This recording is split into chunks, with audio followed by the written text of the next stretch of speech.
ঘুম থেকেই উঠেছি সকাল 7টা নাগাদ, আর এখন বাজে সকাল প্রায় 10টা। তো সবারই ঘুম থেকে উঠে চা খাওয়া, মুড়ি খাওয়া, সকালের সব কিছুই কমপ্লিট হয়ে গেছে। আর এই যে এখন ভাই বোনে মিলে একটু দুষ্টুমি, খুনসুটি, আনন্দ যাই হোক না, ওটাই করে নিচ্ছে। আর এদের বন্ডিংটা দেখে সত্যিই খুব ভালো লাগছে, একে অপরের যেন পরিপূরক ভাই বোন হিসাবে। তো এত একে অপরের প্রতি ভালোবাসা, মানে সত্যি আমার খুব ভালো লাগলো। আর এরকমটা হওয়াটাই তো উচিত, তাই না? এটা খুব ভালো লাগে দেখতে। তো যাই হোক, এখন আমার স্নান হয়ে গেছে, আর স্নান করতে করতে এখন প্রায় বেজে গেছে 10:30। তো এই যে ওপর ছাদে এসেছি, আর এখানে আমি কাপড়গুলো সব শুকোতে দিচ্ছি। আর আজকে না রোদের জোরটা সেরকম নেই, একটু মেঘলা মেঘলা আছে সকাল থেকেই, আর খুব প্রচণ্ড গরম রেখেছে ভ্যাপসানি, বৃষ্টি হলেও হতে পারে।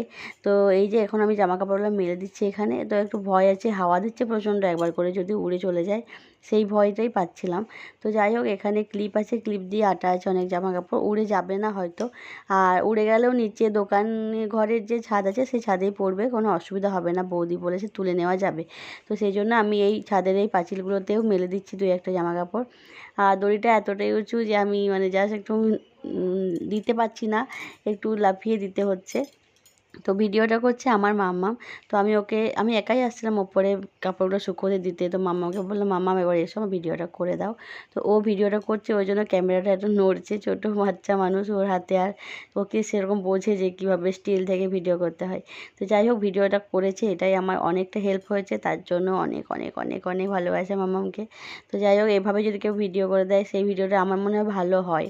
আর সবসময় নিজে একা একা ভিডিও করতে গেলে না, মানে ভিডিওগুলো একঘেয়েমি হয়ে যায়, যে করছে তারও একঘেয়েমি লাগে, আর যারা দেখে তাদেরও সেই একই রকম লাগে, ভালো লাগে না। তো বিভিন্ন পজিশন নিয়ে যদি কেউ বিভিন্ন পোজ দিয়ে যদি ভিডিওগুলো করা হয়, তাহলে আমার মনে হয় বেশ অনেকটাই ভালো লাগে। তো জামা কাপড় শুকোতে দিয়ে এখন নিচে এসেছি, দেখি পিসিমণি রান্না করে এই যে মাছগুলো ভাজছে। তো এই মাছ ভাজাগুলো হয়ে গেলেই আমি মাছের সর্ষে ঝালটা চাপিয়ে দেবো। আর এইদিকে সব বাকি রান্না হয়ে গেছে, ডাল হয়েছে, আলু পোস্ত হয়েছে, আর কি হয়েছে মনে পড়ছে না। তবে এখানে মাছের সর্ষে ঝাল দেওয়াটা এই যে আমি চাপিয়ে দিলাম। আর আসলে ছোটদা খেতে চেয়েছিল যে মাছের সর্ষে ঝাল দেওয়া, মাছের টক খেয়েছে পান্তা পালার সময়, সেই জন্য আমি বললাম মাছের ঝাল দেওয়াটা আমি বানিয়ে দিই। তো কাঁচা লঙ্কা সর্ষে দিয়ে বানিয়ে দিলাম, টমেটো দিয়ে। আর এখন দেখো মাম্মাম আর ওর দিদি মিলে ভাত খেয়ে নিচ্ছে। আর মেজ পিসিমণি খাটে শুয়েছিল, উঠে বসলো। এরপর তো আমরা ভাত খেয়ে নেব। আসলে আজকে বাড়ি যাওয়ার পালা, আজকে আমরা বাড়ি চলে যাব, সেই জন্য একটু তাড়াতাড়ি খেয়ে নিচ্ছি। এখন বাজে দুপুর 1:30, আর আমরা বাসে চাপবো 4:20 বাসে। তো এখন আমরা দেখো 4:10 বাড়ি থেকে বেরিয়ে গেছি। পায়ে হাঁটা পর 5 মিনিটের মতো হবে, 5 মিনিটও হবে না, ওই 5 মিনিটের মতোই ধরে নিচ্ছি। তো মেজো পিসিমণি বললো তার বোনকে যে আমি হাঁটতে কষ্ট হবে, সেই জন্য ছোট্ট একটা টোটো করে দিয়েছে। টোটো করে আমরা সামান্য রাস্তা, তবুও হেঁটে আসা যায়। জাস্ট এখান থেকে বাজার, মানে যেখানে বাসে চাপবো সেই মেন রোড আর কি, জিটি রোডের কাছে এসেছি। তো এখানে এসে দাঁড়িয়ে আছি বাসের অপেক্ষায়, 4:10 বেজেই গেছে। তো এই যে বাসে চেপেও পড়েছি, 4:20 20-22 নাগাদ বাসটা এলো। আর বাসটা একটু লেট করেছে 2 মিনিট, বললো 20-র মধ্যেই চলে আসে। তো যাই হোক, বাসে চেপে পড়েছি, সেটাই হলো বড় কথা। এই যে বাসটা খুব একটা বেশি ভিড় ছিল না, ওঠার সময় একটু দাঁড়াতে হয়েছিল 2 মিনিটের মতো। অন্ডাল বাজারের কাছে এসে, মানে অন্ডাল মোড়ের কাছে এসে বাসের সিট পেয়ে গেছি আমি। আর মামাকে প্রথমে কোলে নিয়েছিলাম, যেহেতু সব সিটগুলো ফাঁকা ছিল না। আর এখন বেশ কিছুটা আসার পরে এখন আমরা এসেছি প্রায় কিছুটা বলতে উখড়া এই অবধি এসেছি। উখড়াতে এসে সিট পেয়ে গেছে সবাই। তো মাম্মাম একটাতে বসেছে, মেজো পিসিমণি পাশাপাশি বসেছে, আর আমি এদিকে গেটের কাছে প্রথম যে সিটটা সেখানে আমি বসেছিলাম। তো আমার পাশে একটা মানে কি বলবো, দিদি বলবো না বোন বলবো জানি না, জাস্ট ফ্রেন্ড বলছি। তো তার পাশেই আমি সিটটা পেয়েছি, সেই আমাকে বসতে দিল। পাশে একজন উঠে গেল, তারপর বললো তুমি এখানে বসো।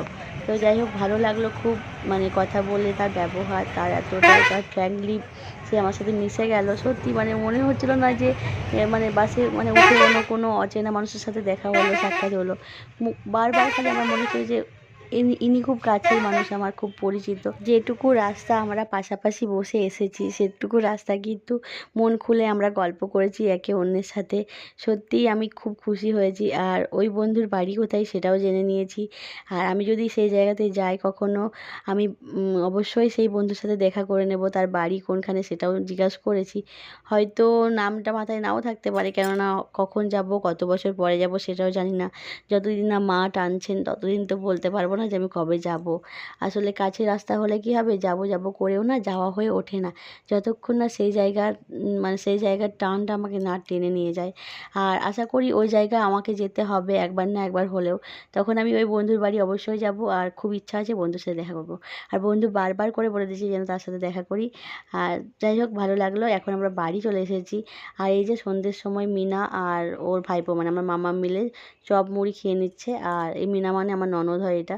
তো যাই হোক, ওরা দুজন পিসি ভাইপো মিলে মুড়ি খাচ্ছে আর খুবই দুষ্টুমি করে ওর সাথে।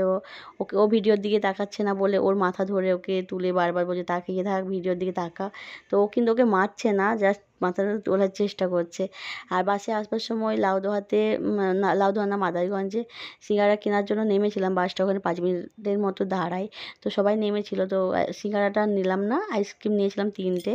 তো বাটারস্কচের যে বাটি আইসক্রিমগুলো সেগুলো, একটা মেজো পিসিমণি, একটা মাম্মাম আর একটা আমি খেয়েছি। আর 2টো কিটক্যাট চকলেট, মুগ ডাল ভাজা এগুলো বাসে কিনেছিলাম। তো যাই হোক, ওগুলো বাড়িতে নিয়ে এসেছি। আর এখন দেখো বাড়িতে এসে একটু ফ্রেশ ট্রেশ হয়ে চা খেয়ে নিয়েছি প্রথমে। আর সত্যি কথা বলতে আজকে কিন্তু আমার মাথাটা একদমই ধরেনি। অন্য সময় জার্নি করলে কিন্তু মাথা ধরে যায়, আজকে সেরকম কিছু হয়নি আমার। জাস্ট খুবই ভালো লাগলো। শুধু একটাই মন খারাপের কথা যে এসে গেছি না বাড়ি, সেই জন্য একটু মন খারাপ লাগছে। ফেলে আসা জিনিসগুলো নিয়ে মানুষের মনে কষ্ট হয়, এটাই তো নিয়ম। আর এখানে খিচুড়ি চাপিয়েছে মা অল্প করে। আর এদিকে মাংসটা আমি কষিয়ে নিচ্ছি, প্রথমে মাংসটা ভেজে তারপর কষিয়ে নেব। আর আজকের মাংসটা কিন্তু তেল ঝাল কষানো হবে। তো যাই হোক, এই রান্নাটা করে নেব। আর রুটি হবে ওদিকে, মা রুটিটা করে নেবে। তো এই মাংসটা করে আমি উপরের রুমটা একটু ঝাঁট দিয়ে পরিষ্কার করে নেব, বিছানা চাদরটাও চেঞ্জ করে। আজ এই পর্যন্তই শেষ করছি ভিডিওটা। নতুন ভিডিও নিয়ে ফিরে আসবো। শুভরাত্রি।